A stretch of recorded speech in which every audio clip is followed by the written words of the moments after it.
главниот адут е децентрализација. Се преку сите овие регулативи сака да воспостави некаква контрола, односно на некој начин да ги централизира и да ги контролира сите криптовалути. Една од по-лошите вести кои што пред неколку денови или мислам дека пред недела две излезе, тоа е во врска со Ledger. Ledger е начин како најбезбедно да ги чуваме нашите криптовалути на самиот блокчейн.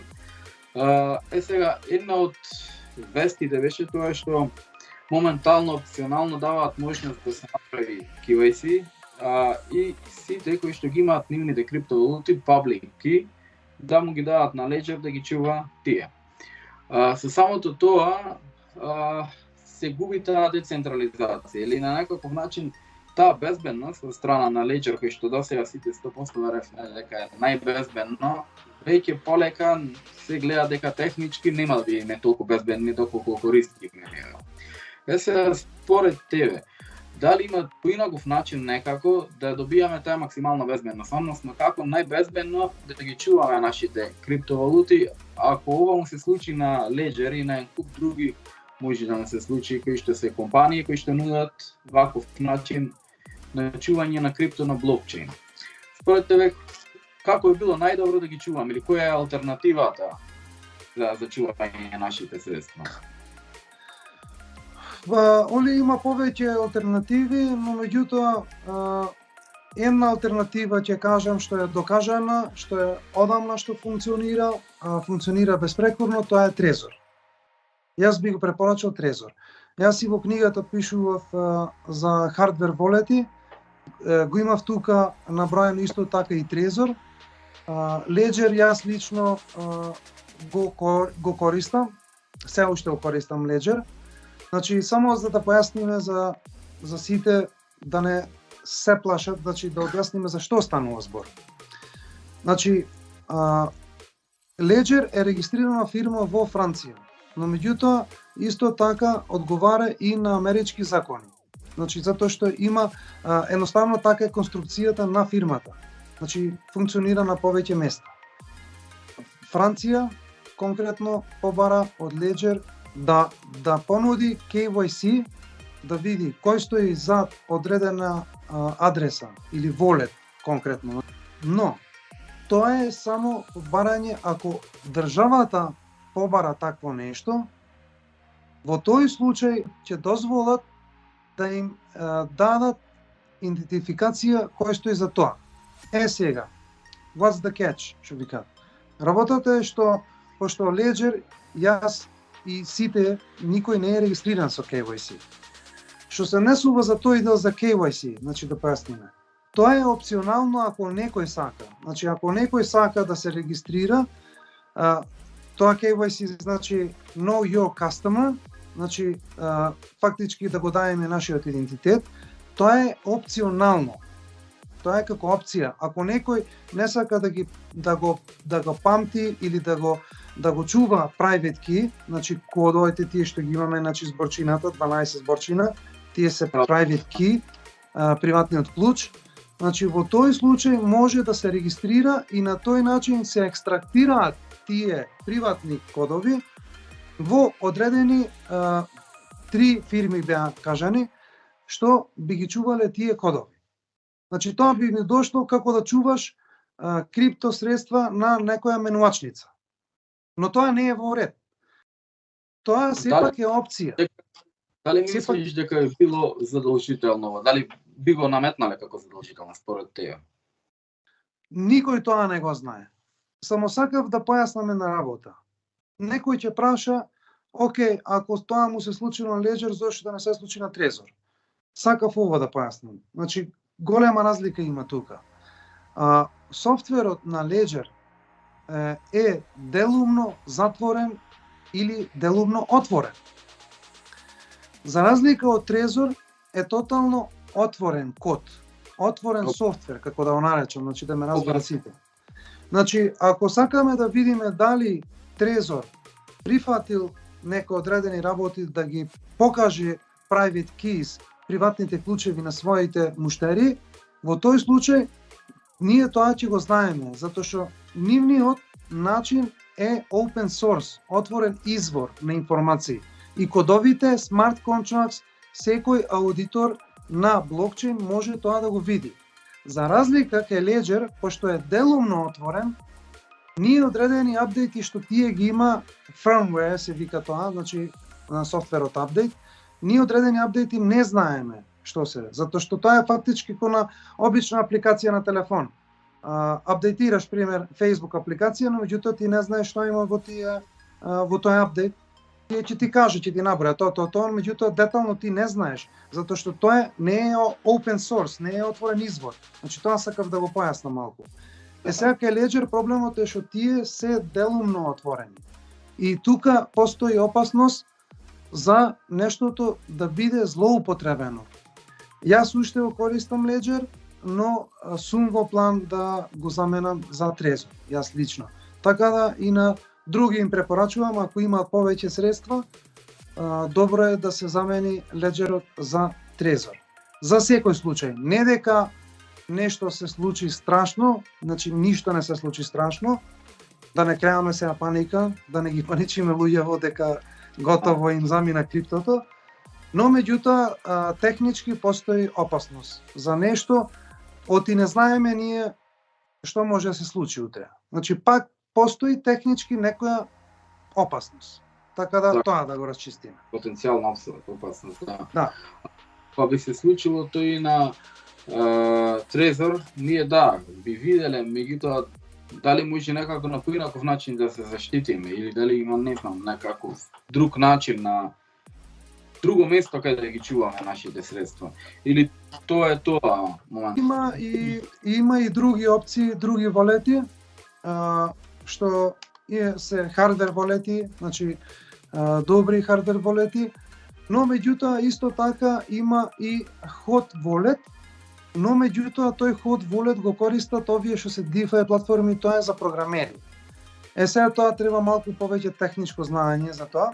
Јас за сите волети ќе оставиме ние во subscription под видеото, за да може секој да ги разгледа сите опции, да не ги набревуваме и да не се задржуваме, но меѓутоа како и да е, значи постојат опции.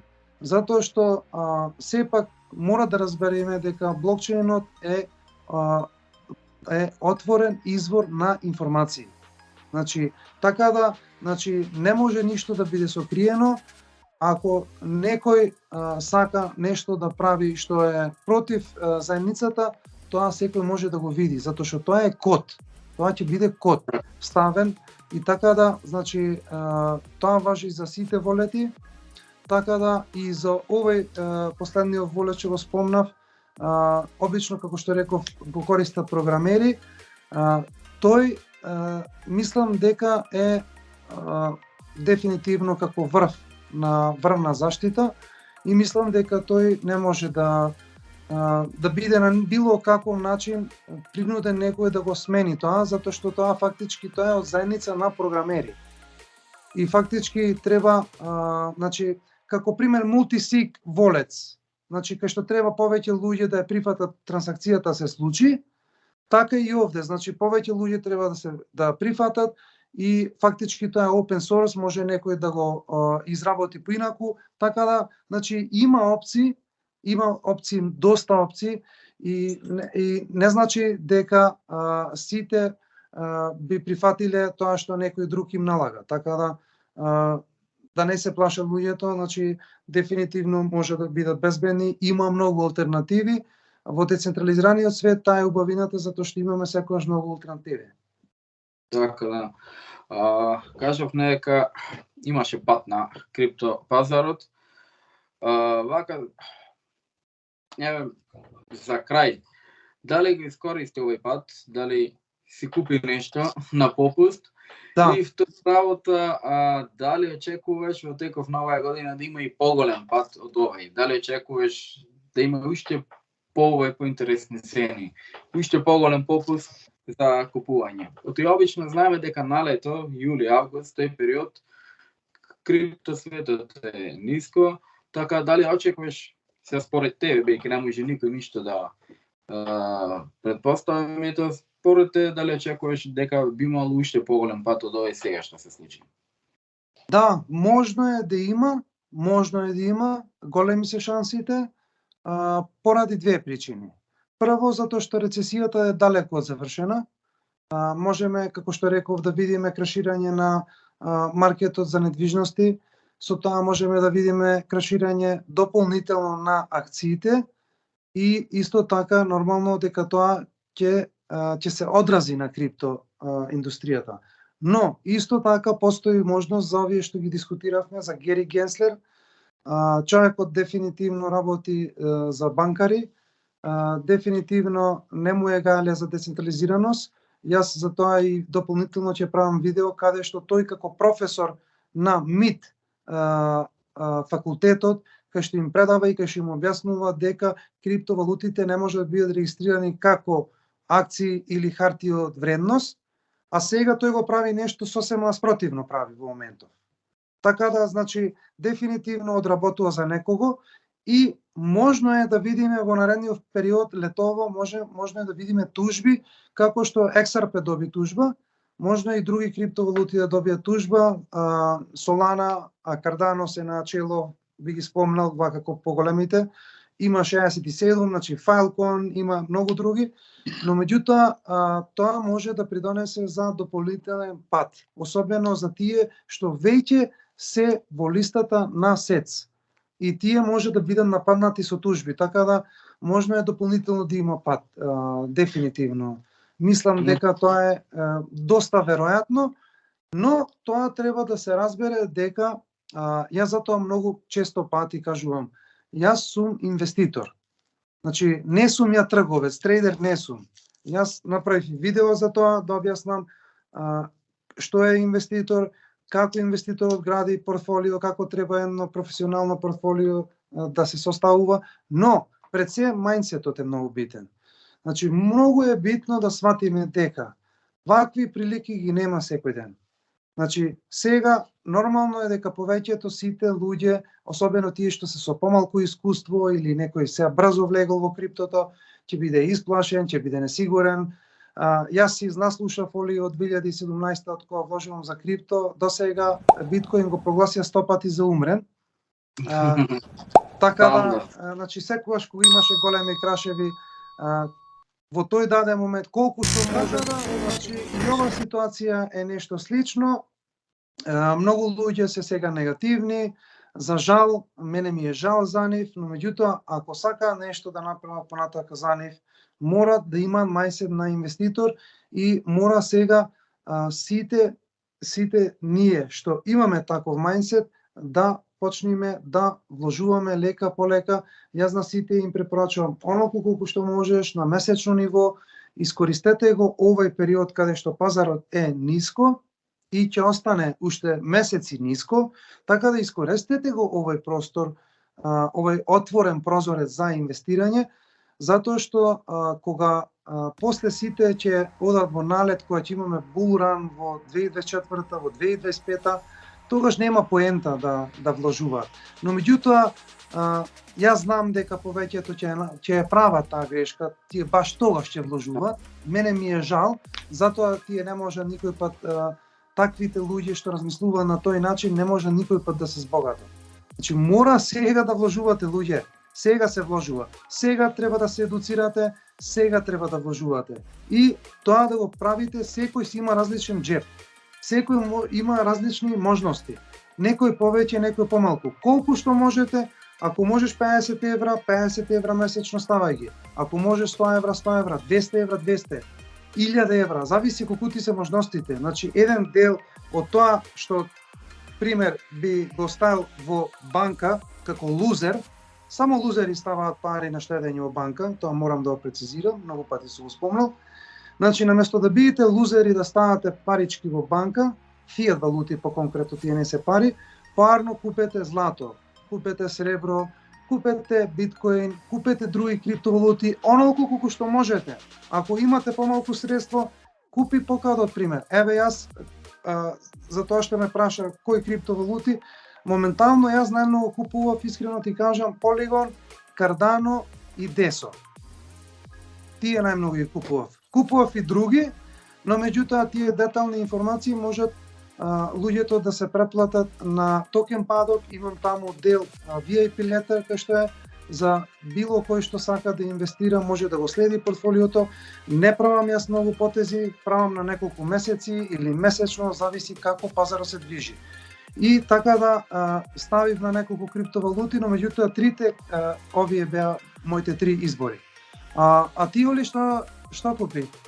Јас исто Cardano и Link, на тие две најмногу се фокусирав, Cardano, Link и зедов и малку Bifi, интересен коин, меѓутоа Cardano и Link најмногу.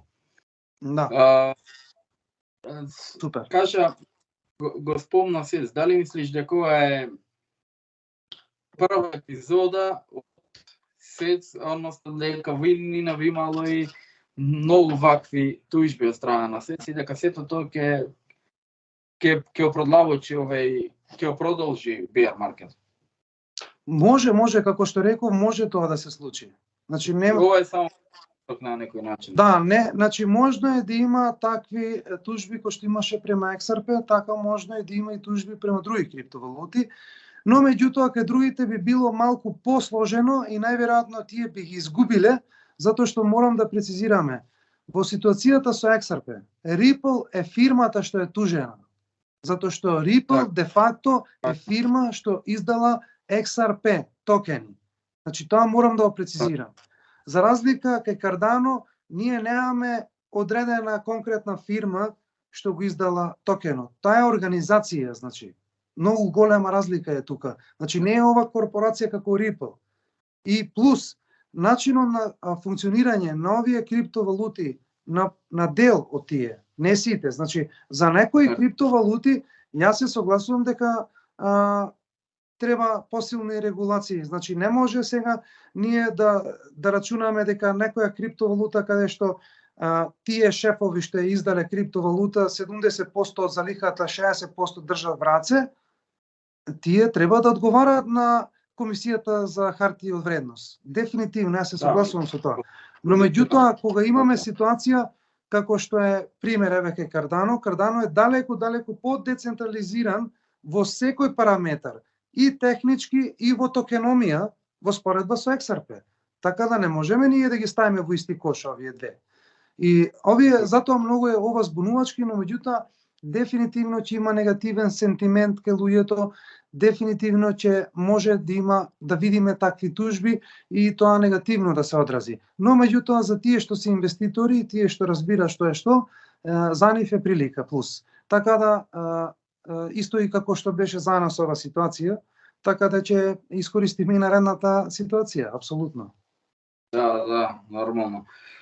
Супер, Даре, фала ти за времето што го одвои, фала ти за прекрасните одговори. Јас конкретно научив многу од сето ова, се надевам и нашата публика. Добро е што да разработивме и актуелни теми, малце се свртивме и економијата, не само криптосветот. Добро да се знае кон кај се движи целата економија и кон кај би се движел криптосветот. И мислам дека луѓето кои што се инвеститори би ја искористиле цела оваа прилика и дека до крајот на оваа година е супер можност за сите кои што и сега влегуваат во овој криптосвет. На почеток, моја препорака и твоја, да се едуцираат, а после тоа да искористат целата состојба, бидејќи 2024-2025, како што кажав, не се чекува да има нови рекорди и нормално да започне бул маркетот. Апсолутно, значи така е, Оли, и дефинитивно морам сега да спомнам уште еднаш за сите што не следат. На 15 јуни имаме семинар во Струмица, крипто семинар, бесплатен влез во 8 часот. Ќе пишеме сите работи тука во описот долу на видеото. Повелете сите што се од Струмица, во околината на Струмица, повелете да видите со што се занимаваме, како им помагаме на луѓето да станат подобри инвеститори и криптоинвеститори, значи генерално како инвеститори, не само стрикно на крипто. Така да, значи, јас им препорачувам на сите нека се едуцираат, затоа што џабе е се ако нема едукација. Едукацијата е темел на се. Со едукација може да се постигне многу. Значи, како јас што сум почнал со едукација, сум стигнал до тука, значи, за секој еден, без разлика, не мора да му биде тоа професија, занимање, значи, да не ме свати некој погрешно, но меѓутоа, мора да има едукација, за да не испадне, ми кажа мене комшијата, да вложам во, не знам, во она, па ги изгубив парите и така натака. Значи, јас сум инвеститор, не сум трговец, тоа морам уште еднаш да го прецизирам. И што е разликата меѓу инвеститор и трговец? Трговец е некој спринтер на 100 метри и толку завршува. А инвеститорот е маратонец. Јас сум маратонец, јас одам на долги стази, одам полека, но сигурно. Така да, Оли, и ти ќе видиш на семинарот, ќе ги пречекаваме сите што ќе дојдат, се надевам дека ќе бидат во што поголем број и затоа што единствен начин до успех е преку едукација и нормално со вложување. Тоа е за ова видео. Исто така, ова сакав да напоменам, ни продолжуваме со криптокурсевите, кој што сака може да дојде да се едуцира.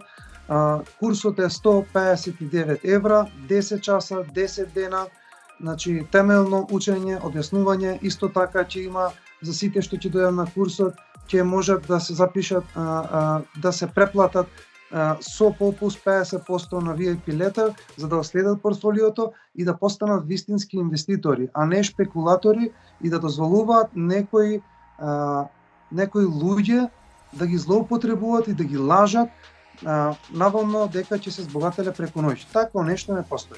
Но меѓутоа можат да станат инвеститори, компетентни инвеститори и да оградат своето богатство за подобра иднина.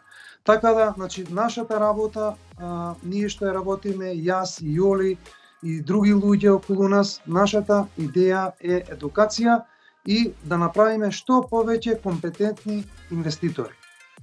Тоа е, значи, од мене вака за на крај што морав да го кажам. И исто така, сега би сакал на сите да им се благодарам што го гледа ова видео. Оли, тебе ти благодарам што си тука присутен, ти благодарам што си со мене и едноставно да ја тераме оваа приказна каде што можеме да им помогнеме на многу луѓе за подобра иднина. Добре, фала ти многу, јас уживав во целој подкаст, па се гледаме сега на нареден подкаст, кај што ќе обработиме некои други теми и едукативни, меѓутоа и моментални случаи. Апсолутно. Како секогаш, така. Поздрав, чао, се гледаме. Им благодарам на сите, поздрав до сите. Чао.